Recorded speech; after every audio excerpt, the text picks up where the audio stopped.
आणि आता पाहणार आहोत सविस्तर 100% बातम्या।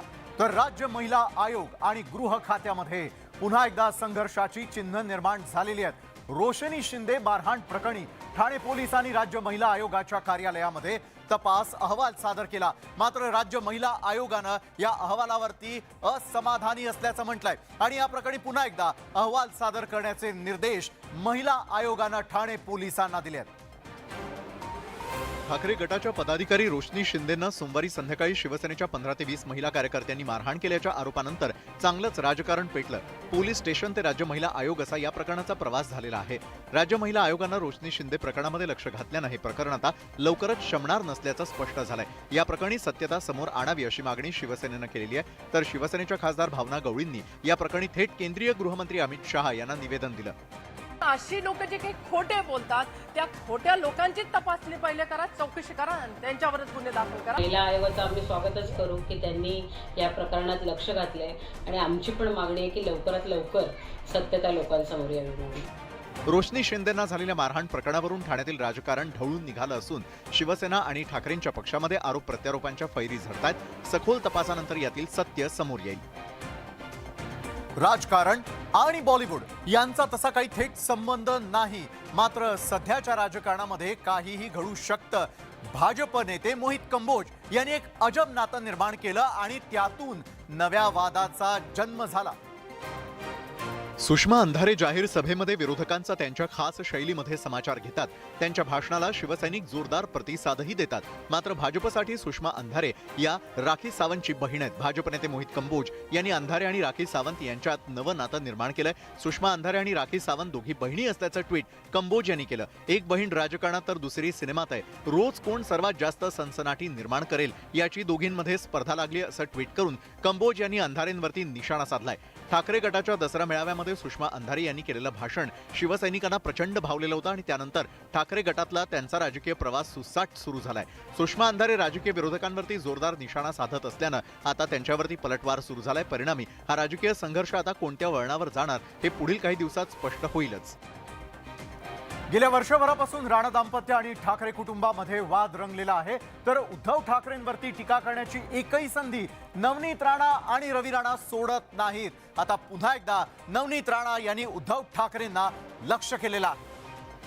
हनुमान जयंती आणि खासदार नवनीत राणा यांच्या वाढदिवसानिमित्त अमरावतीच्या बडनेऱ्यामध्ये सामूहिक हनुमान चालीसा पठणाचा कार्यक्रम आयोजित करण्यात आला होता। या कार्यक्रमात राणा समर्थक मोठ्या संख्येने उपस्थित होते। मातोश्रीवरती हनुमान चालीसा पठणाचा प्रयत्न केल्यानंतर राणा दाम्पत्याला अटक करण्यात आली होती आणि याचीच आठवण सांगताना नवनीत राणा यांनी उद्धव ठाकरेंवर जोरदार टीका केली। बाळासाहेबांच्या मेहनतीवरती उद्धव ठाकरेंनी पाणी फेरल्याचंही राणांनी म्हटलं। यावेळी कारागृहातील आठवणी सांगताना नवनीत राणांना अश्रू अनावर झाले। राम भगवान ने तो अच्छे अच्छों का घमंड मत्ती में मिला दिया, तुम कौन से खेत के मूली हैं। महाराष्ट्रामध्ये जिथे जिथे महाविकास आघाडीची सभा होईल तिथे तिथे आमचे कार्यकर्ते हनुमान चालीसा पठण करत ती जागा पवित्र करतील असा इशाराही नवनीत राणांनी दिलाय। त्यामुळे आगामी काळात नवनीत राणा विरुद्ध ठाकरे गट संघर्ष पुन्हा एकदा उफाळण्याची शक्यता आहे। महाराष्ट्र कर्नाटक सीमा भागामधील महाराष्ट्र शासनाने दावा सांगितलेल्या 865 गावामधील मराठी भाषिक गावातील नागरिकांना महात्मा ज्योतिराव फुले जन आरोग्य योजना लागू करण्यात आलेली आहे। मात्र महाराष्ट्राच्या या योजनेवरती कर्नाटकचे मुख्यमंत्री बसवराज बोम्मईंचा मात्र चांगला जळफाट झालेला आहे। कर्नाटकच्या सीमेवरती काही लोकांचा विमा उतरवण्याचा आदेश म्हणजे दोन राज्यांमधील संबंध बिघडवण्याचा प्रयत्न आहे। महाराष्ट्र सरकारने आपला आदेश तत्काळ मागे घ्यावा आणि अमित शहांच्या सूचनांचा आदर करत दोन्ही राज्यांमधील संबंध टिकवून ठेवण्यासाठी काम करावं। महाराष्ट्राने आपली उद्धट वृत्ती कायम ठेवली तर कर्नाटक सरकार महाराष्ट्रातील कन्नड बहुल गावांमध्येही अशीच योजना राबवेल असा इशारा बोम्मईंनी दिला। यावरून महाराष्ट्रातलं राजकारण तापलंय। मुंबई वगैरे कोणी उत्तर द्यावं मुख्यमंत्र्यांनी उपमुख्यमंत्र्यांनी, त्यांच्यावरती काटकुसं फेकावीत त्यांची। जर नाही फेकली तर मग ती फडतूसच आहात। मला वाटतं की कुठेही सेवा कार्य केलं त्याला ना नसावी। एकंदरीतच कर्नाटकात सध्या विधानसभा निवडणुकीची रणधुमाळी सुरू असल्यानं मुंबई मतदारांचं लक्ष वेधण्यासाठी महाराष्ट्रावरती टीका करत असल्याचं पाहायला मिळतंय। मात्र यामुळे पुन्हा एकदा महाराष्ट्र आणि कर्नाटकातील सीमावाद चिघळण्याची शक्यता आहे। सबसे कातील गौतमी पाटील अशा अल्पावधीमध्ये ओळख मिळवणाऱ्या गौतमीच्या प्रत्येक कार्यक्रमामध्ये मोठी गर्दी पाहायला मिळत असते. आजवर तिचे अनेक कार्यक्रम वादाच्या भोवऱ्यामध्ये अडकले. आता पुन्हा एकदा गौतमीच्या कार्यक्रमामध्ये राडा झाल्याचं पुन्हा एकदा पाहायला मिळालेलं आहे. पंढरपूरच्या वेळापूरमध्ये गौतमी पाटीलच्या लावणीचा कार्यक्रम आयोजित करण्यात आला होता. गौतमीची एक झलक पाहण्यासाठी अख्खं वेळापूर लोटलेलं होतं. गौतमी स्टेजवर येताच तुफान शिट्ट्या सुरू झाल्या. कार्यक्रम सुरू झाल्यानंतर दुसऱ्याच गाण्याला प्रेक्षकांची हुल्लडबाजी सुरू झाली. पोलिसांनी हुल्लडबाज प्रेक्षकांना शांत करण्याचा प्रयत्न केला, मात्र प्रेक्षक आणि विशेषतः तरुण बेफाम झालेले होते. त्यामुळे हुल्लडबाजांना आवडण्यासाठी पोलिसांना लाठीचार्ज करावा लागला. वेळापूरचा कार्यक्रम सुरू होण्याआधी गौतमीनं इंदुरीकर महाराजांनी मानधनावरून केलेल्या टिप्पणीलाही उत्तर दिलं. तर मानधन माझं तेवढं नाहीच आहे, तर ते 3 लाख खूपच म्हणतायत. एवढे पैसे मी घेत नाही आणि तेही 3 गाण्यांना. इंदुरीकरांची फॅन असल्याचंही तिने आवर्जून सांगितलं. गौतमी सध्या प्रसिद्धीच्या शिखरावरती आहे, मात्र कधी कार्यक्रमात होणारा गोंधळ तर कधी व्हायरल झालेल्या व्हिडिओमुळे गौतमीला मनस्तापही सहन करावा लागतो. गौतमी कार्यक्रमासाठी आयोजकांकडे व्हॅनिटी व्हॅनची मागणीही करू लागली आहे. तसंच काही कार्यक्रमात तिच्या भोवती बाउन्सरही दिसू लागलेत. गौतमीच्या नखरेल अदाकारीवरती अवघा महाराष्ट्र फिदा झालेला आहे. तर गौतमीच्या कार्यक्रमासाठी तुफान गर्दी होते.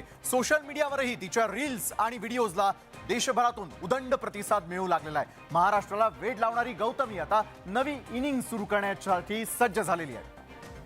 आपलं नृत्य आणि दिलखेचक अदांनी गौतमी पाटील लाखो प्रेक्षकांच्या मनावरती अधिराज्य गाजवतीये. महाराष्ट्राच्या विविध भागात होणाऱ्या लावणीच्या कार्यक्रमातून गौतमीनं प्रेक्षकांना वेड लावलंय. आता गौतमीच्या याच नखरेल अदा आणि नृत्य मोठ्या पडद्यावरही पाहायला मिळणार आहे. गौतमी लवकरच सिनेमात झळकणार आहे. गौतमीचा पहिला सिनेमा येत्या 2 महिन्यात रसिकांच्या भेटीला येणार आहे. घुंगरू असं गौतमीच्या या सिनेमाचं नाव आहे. लोककलावंतांची व्यथा मांडणारा हा सिनेमा असल्याची माहिती मिळते. या चित्रपटाचं शूटिंग पुणे आणि सोलापुरात झालंय. पहिल्या चित्रपटाकडून गौतमीला बऱ्याच अपेक्षा आहेत. तसंच आगामी काळात डान्स क्लास सुरू करून समाजसेवेचा मानसही तिने व्यक्त केलाय. म्हणजे माझ्यासारख्याच अजून काही मुली आहेत किंवा काय, कोणाला काय म्हणजे डान्स शिकायची इच्छा किंवा काय, तर डान्स क्लास वगैरे खोलायचे. आता अजून बघू पुढं. गौतमीच्या लावणीच्या कार्यक्रमांना महाराष्ट्रभरातून तुफान प्रतिसाद मिळतोय. आता गौतमीची हीच जादू रुपेरी पडद्यावरही दिसणार का आणि गौतमी बड्या अभिनेत्रींचं मार्केट जाम करणार का याची उत्सुकता लागली आहे. देशामध्ये पुन्हा एकदा कोरोना डोकं वर काढतोय. देशामध्ये पुन्हा एकदा कोरोना रुग्णांची संख्या वाढताना दिसते आणि याच पार्श्वभूमीवरती केंद्रीय आरोग्य मंत्रालय सतर्क झालेलं आहे. कोरोना रुग्णांची संख्या पुन्हा एकदा वाढत असल्याचं पाहायला मिळतं. त्यामुळे आरोग्य यंत्रणा सतर्क झालेल्या आहेत. केंद्रीय आरोग्य मंत्री मनसुख मांडवीय यांनी महत्त्वाची बैठक बोलावली आहे. मांडवीय शुक्रवारी सर्व राज्यांच्या आरोग्य मंत्र्यांशी व्हिडिओ कॉन्फरन्सिंगद्वारे संवाद साधणार आहेत. कोरोनाचा प्रादुर्भाव वाढत चाललाय. 4 दिवसात कोरोना मृत्यूचं प्रमाण सरासरी 200% वाढलंय. 1 एप्रिलला 5 रुग्ण दगावले होते, तर हीच संख्या आता 4 एप्रिलला 15वर पोहोचली आहे. त्याचवेळी रुग्णवाढही चिंतेत भर टाकणारी आहे. 24 तासात देशात 4435 नवीन रुग्णांची नोंद झाली आहे. 6 महिन्यानंतर पहिल्यांदाच दैनंदिन रुग्णसंख्येनं 4000चा टप्पा ओलांडलाय. मृतांमध्ये महाराष्ट्र आणि कर्नाटकमधील प्रत्येकी 4 जणांचा समावेश आहे. त्यामुळे आरोग्य मंत्र्यांच्या बैठकीमध्ये कोरोना प्रतिबंधात्मक उपाययोजनांबाबत चर्चा होण्याची शक्यता आहे. तसंच मास्क सक्तीबाबत बैठकीत निर्णय होणार का याकडे लक्ष लागलंय. सध्या ऑनलाईनचा जमाना आहे आणि अवघं जग मोबाईलवरती अवतरलेलं आहे. आर्थिक व्यवहारही आता ऑनलाईन केले जात आहेत. मात्र त्याच वेळी सायबर फसवणुकीतही भारत अव्वल स्थानी जाऊन पोहोचलाय. भारतात सायबर गुन्हेगारी ही अमेरिका आणि ऑस्ट्रेलियापेक्षा जास्त आहे. कोरोना काळानंतर भारतामध्ये ऑनलाईन व्यवहार वाढले आहेत. ऑनलाईन युजर्समध्येही भारत जगात अग्रस्थानी आहे. याच वेळी भारतात ऑनलाईन फसवणुकीच्या गुन्ह्यात मोठ्या प्रमाणात वाढ झाली आहे. सर्वसामान्य लोक सायबर गुन्हेगारांच्या आमिषाला बळी पडतात आणि त्यामुळे सायबर गुन्हेगारीमध्ये जगात भारत देश पहिल्या क्रमांकावरती पोहोचलाय. भारतामध्ये ऑनलाईन युजर्सपैकी तब्बल 68% युजर्सना ऑनलाईन फसवणुकीचा फटका बसलाय. सायबर फसवणुकीमध्ये भारतानं अमेरिकेलाही मागे टाकलेलं असून अमेरिकेत 49% ऑनलाईन युजर्सची फसवणूक झाली आहे, तर ऑस्ट्रेलियातील 40% आणि न्यूझीलंडमध्ये 38% ऑनलाईन युजर्सची सायबर गुन्हेगारांकडून फसवणूक झाली आहे. एक म्हणजे समाजात असलेला अनअवेअरनेस, सामाजिक प्रबोधनाची सक्त गरज आहे. सर्व नागरिकांना आव्हान असेल की असं कुठल्याही प्रकारचं चिटिंग होत आहे आपल्याबद्दल ऑनलाईन किंवा फ्रॉड होत आहे तर आपण तात्काळ पोलिसांना प्रथम संपर्क करावा. सायबर गुन्हेगारी वाढलेली आहे आणि त्यामुळे नागरिकांनी ऑनलाईन व्यवहार करताना काळजी घेणं गरजेचं आहे. आरबीआयनं बँका आणि गृहकर्ज घेतलेल्या ग्राहकांना काहीसा दिलासा दिलेला आहे. आरबीआयनं रेपो रेट जैसे थेच ठेवण्याचा निर्णय घेतलाय आणि त्यामुळे तुमच्या गृहकर्जाचा EMI वाढणार नाहीये. आरबीआयची चलनविषयक समितीची 3 दिवसीय बैठक संपल्यानंतर रेपो दरामध्ये कोणताही बदल न करण्याचा निर्णय घेण्यात आलाय. या निर्णयानं बँकांसोबत गृहकर्ज घेतलेल्या ग्राहकांना मोठा दिलासा मिळालाय. मागील वर्षी मे 2022 पासून आरबीआयनं सातत्यानं मुख्य व्याज दरामध्ये वाढ केली. मात्र यंदा रेपो रेट कायम ठेवण्याचा निर्णय आरबीआयनं घेतलाय. सध्याचा रेपो रेट हा 6.50% असणार आहे. रेपो दर न वाढवल्यानंतर आता बँका कर्जाच्या व्याज दरामध्ये वाढ करणार नाहीत. म्हणजे आता तुमच्यावर कर्जाचा बोजा वाढणार नाही आणि वाढीव ईएमआय पासून काही काळासाठी दिलासा मिळालाय. शिर्डी साईबाबा संस्थानच्या कर्मचाऱ्यांनी आपल्या हक्कांसाठी अनोख्या पद्धतीनं आंदोलन केलेलं आहे. सरकार आणि साईबाबा संस्थान प्रशासनाचं लक्ष वेधण्यासाठी हे आंदोलन केलं गेलं. लाखो भाविकांचं श्रद्धास्थान असलेल्या साईबाबांच्या शिर्डीत हजारो भाविक दररोज भेट देत असतात. या साई भक्तांच्या सेवेसाठी आणि मंदिर परिसरात काम करण्यासाठी साईबाबा संस्थानचे शेकडो कर्मचारी राबत असतात. असे हे कर्मचारी आंदोलनाला बसलेत. अनेक वर्षांपासून तुटपुंजा पगारावरती काम करत असल्याचा आरोप 598 कर्मचाऱ्यांनी केलाय. या विरोधात या कर्मचाऱ्यांनी मुंडन आंदोलन केलं. अनेकदा आंदोलनं केली, मात्र आश्वासनांशिवाय काहीही मिळालं नसल्याचा आरोप या कर्मचाऱ्यांनी केलाय. म्हणजे 635 लोकांना 30 ऑर्डर द्यायला पाहिजे होती, त्यांनी ती दिली नाही. ती ऑर्डर तर आम्हाला 2 जानेवारी 2020ला दिली. म्हणजे आमच्यावर 20 वर्ष अन्याय झालेला आहे. माझ्या मागं बी 2 मुलगी आहे आणि तिला 4 मुलं आहे. मी एवढं करून मी 10 ते 11 हजारामध्ये काय करणार आहे? शिर्डीमधील साईबाबा देवस्थान हे लाखो भाविकांचं श्रद्धास्थान आहे. या मंदिरातील कर्मचाऱ्यांवर कोणताही अन्याय होऊ नये अशीच सर्वसामान्य भाविकांची अपेक्षा आहे. मुंबईमध्ये दादर इथल्या इंदू मिलमध्ये डॉक्टर बाबासाहेब आंबेडकर यांचं स्मारक आंतरराष्ट्रीय दर्जाचं स्मारक उभारलं जाणार आहे. मात्र या स्मारकातील डॉक्टर आंबेडकरांच्या पुतळ्याला राज्य सरकारकडून अद्याप मंजुरी मिळालेली नाही. पुतळ्याचा प्रलंबित प्रश्न मार्गी लावण्यासाठी राज्य सरकारची विशेष उपसमिती गाझियाबादमध्ये पोहोचली आहे. इंदू मिल स्मारकामध्ये डॉक्टर बाबासाहेब आंबेडकर यांचा पुतळा साकारण्यात येणार आहे. या पुतळ्याची 25 फुटी प्रतिकृती उत्तर प्रदेशमधल्या गाझियाबादमध्ये तयार करण्यात आली आहे. महाराष्ट्रामधील शिष्टमंडळानं या पुतळ्याच्या प्रतिकृतीची पाहणी केली आहे. 350 फुटांचा ब्रॉन्झचा पुतळा स्मारकामध्ये साकारला जाणार आहे. आंतरराष्ट्रीय ख्यातीचे ज्येष्ठ शिल्पकार राम सुतार यांनी हा पुतळा साकारलाय. गाझियाबादमधील सुतार यांच्या कार्यशाळेत या पुतळ्याची प्रतिकृती साकारण्यात आली आहे. येत्या काही दिवसातच या प्रतिकृतीला अंतिम स्वरूप प्राप्त होणार असून त्यानंतर 350 फूट उंच पुतळ्याच्या कामाला सुरुवात होईल. ब्रॉन्झ धातूचा हा पुतळा असून तो उभारण्यासाठी चीनी तंत्रज्ञानाची मदत घेतली जाणार आहे. पुतळ्याला अंतिम मंजुरी मिळाल्यानंतर मार्च 2025 पर्यंत स्मारकाचं काम पूर्ण करण्याचं उद्दिष्ट ठेवण्यात आलंय. संपूर्ण राज्यभरामध्ये मोठ्या उत्साहामध्ये हनुमान जयंती साजरी करण्यात आलेली आहे आणि या निमित्तानं राज्यातील हनुमान मंदिरामध्ये भाविकांची अल्लोट गर्दी पाहायला मिळाली. बजरंग बली की जयचा जयघोष यावेळी करण्यात आला. बुलडाण्यामध्ये हनुमान जयंतीचा उत्साह पाहायला मिळाला. बुलडाणा जिल्ह्यामधल्या 105 फूट उंच असलेल्या हनुमान मूर्तीवर जलाभिषेक करून तब्बल 3.5 क्विंटल वजनाचा हार चढवण्यात आला होता.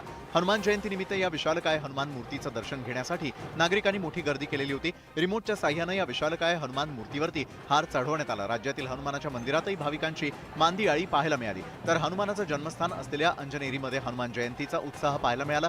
या निमित्तानं भाविकांनी हनुमानाच्या दर्शनासाठी मोठी गर्दी केली होती. तर हनुमान जयंती निमित्तानं छत्रपती संभाजीनगर नजीक असलेल्या भद्रा मारुतीची विशेष महाआरती झाली. माजी खासदार चंद्रकांत खैरे आणि सहकार मंत्री अतुल सावे यांच्या उपस्थितीमध्ये ही आरती करण्यात आली. तर अक्कलकोट तालुक्यामधील श्री क्षेत्र गौडगाव इथे समर्थ रामदास स्वामी कालखंडात स्थापित दक्षिणमुखी श्री जागृत मारुती मंदिरामध्ये हनुमान जन्मोत्सव पार पडला. पहाटे हनुमानाचा पाळणा हलवल्यानंतर गुलाल उधळत कार्यक्रम मोठ्या भक्तिभावानं संपन्न झाला. तर पुण्यातील खालकर चौक मारुती मंदिरातही हनुमान जयंतीचा उत्साह पाहायला मिळाला. राज्यातील हनुमान मंदिरामध्ये बजरंग बली की जयचा जयघोष सुरू होता. संपूर्ण राज्यभरामध्ये मोठ्या उत्साहात हनुमान जयंती साजरी करण्यात आलेली आहे आणि या निमित्तानं राज्यातील हनुमान मंदिरामध्ये भाविकांची अलोट गर्दी देखील पाहायला मिळाली. बजरंग बली की जयचा जयघोष यावेळी करण्यात आला. हनुमान म्हणजे भक्ती आणि शक्तीचं प्रतीक. शिर्डीमध्ये साईबाबांच्या मंदिराच्या जवळ असलेल्या हनुमान मंदिरात 125 किलो वजनाचा दगड खांद्यावर उचलण्याची जुनी परंपरा आहे. हनुमान जयंतीच्या निमित्तानं गावकरी या मंदिरात जमतात आणि बजरंग बलीची आरती केल्यानंतर दगडी गोटा उचलण्याची स्पर्धा आयोजित केली जाते. इथे असलेल्या 125 किलो वजनाचा दगड उचलण्याचा प्रयत्न यावेळी काही तरुणांनी केला. इतक्या वजनाचा हा दगड उचलणं म्हणजे शक्तीची परीक्षाच. यात काही जणांना ते जमत नाही, तर तब्बल 20 जणांनी मात्र हा दगड उचलण्याचा पराक्रम केलाय. शक्ती और भक्ती का अनोखा संगम आज शिर्डी में देखने को मिला है. 125 किलोचा हा दगड उचलल्यानंतर या ठिकाणी बजरंग बली की जयचा जयघोष केला जात होता आणि त्याचप्रमाणे दगड उचलणाऱ्यांचं कौतुकही केलं जात होतं. कोरोनाच्या 2 वर्षांनंतर यंदा राज्यामधील विविध भागात यात्रा जत्रांचा हंगामा सुरू आहे आणि या यात्रांनाच चांगला प्रतिसाद मिळताना पाहायला मिळतोय. मात्र पुण्यात जुन्नर तालुक्यामधील पारुंडे येथे यात्रेदरम्यान मोठा अपघात झाला. पुण्याच्या जुन्नर तालुक्यामधील यात्रेमध्ये पारुंडे इथल्या ब्रह्मनाथ यात्रेचा उत्साह शिगेला पोहोचला होता. बगाड ग्रामपंचायतीसमोर आलेलं होतं. बगाडाच्या दोन्ही बाजूला मानकरी होते. 8 ते 10 फूट हवेमध्ये मानकरी असताना बगाड प्रदक्षिणा घेत होतं आणि तेव्हाच बगाड मधोमध तुटलं आणि सर्वांच्या काळजाचा ठोका चुकला. एका बाजूने मानकरी 8 ते 10 फुटांवरून खाली कोसळल्यानं एकच गोंधळ उडाला. बगाडाला लटकलेले दोन्ही मानकरी उंचावरून कोसळल्यानं जखमी झाले. त्यांना उपचारासाठी रुग्णालयामध्ये दाखल करण्यात आलं. बगाड यात्रेचा उत्साह सुरू असताना झालेल्या अपघाताचा हाच थरार कॅमेऱ्यामध्ये कैद झालाय. काँग्रेस पक्ष सध्या चांगलाच अडचणीत सापडला. काही दिवसांपूर्वी काँग्रेसचे नेते राहुल गांधी यांची खासदारकी रद्द झाली. वायनाडमध्ये राहुल गांधींविरोधामध्ये भाजपनं मोठी खेळी करत काँग्रेसला धक्का दिला. काँग्रेसचे बडे नेते तथा माजी केंद्रीय मंत्री ए.के. अँटोनी यांचे सुपुत्र अनिल अँटोनी यांनी भाजपत प्रवेश केलेला आहे. नवी दिल्लीमध्ये भाजप नेते तथा केंद्रीय मंत्री पियुष गोयल यांच्या उपस्थितीमध्ये भाजपत प्रवेश केला. काँग्रेस सोडण्यापूर्वी अनिल अँटोनी केरळ काँग्रेसच्या सोशल मीडिया सेलमध्ये सक्रिय होते. मात्र गुजरात दंगल आणि पंतप्रधान मोदींवरील बीबीसीच्या डॉक्युमेंटरीवरील वादानंतर अनिल अँटोनी यांनी काँग्रेसला सोड चिठ्ठी दिली होती. अनिल अँटोनी यांचे वडील ए.के. अँटोनी काँग्रेसचे बडे नेते आहेत. ते काँग्रेस प्रणित युपीए सरकारमध्ये संरक्षण मंत्रीही होते. याशिवाय त्यांनी केरळचे मुख्यमंत्री म्हणूनही काम पाहिलंय. त्यामुळे त्यांच्या मुलानं काँग्रेसला सोड चिठ्ठी देऊन भाजपत प्रवेश केल्यामुळे काँग्रेसला मोठा झटका बसलाय. भारताच्या शत्रूंची आता खैर नाही. भारताकडे वाकड्या नजरेनं पाहणाऱ्या देशांना उत्तर देण्याची तयारी सुरू आहे. भारतीय सैन्य दलाच्या शत्रुजीत ब्रिगेडचा जोरदार युद्धाभ्यास या निमित्तानं सुरू आहे.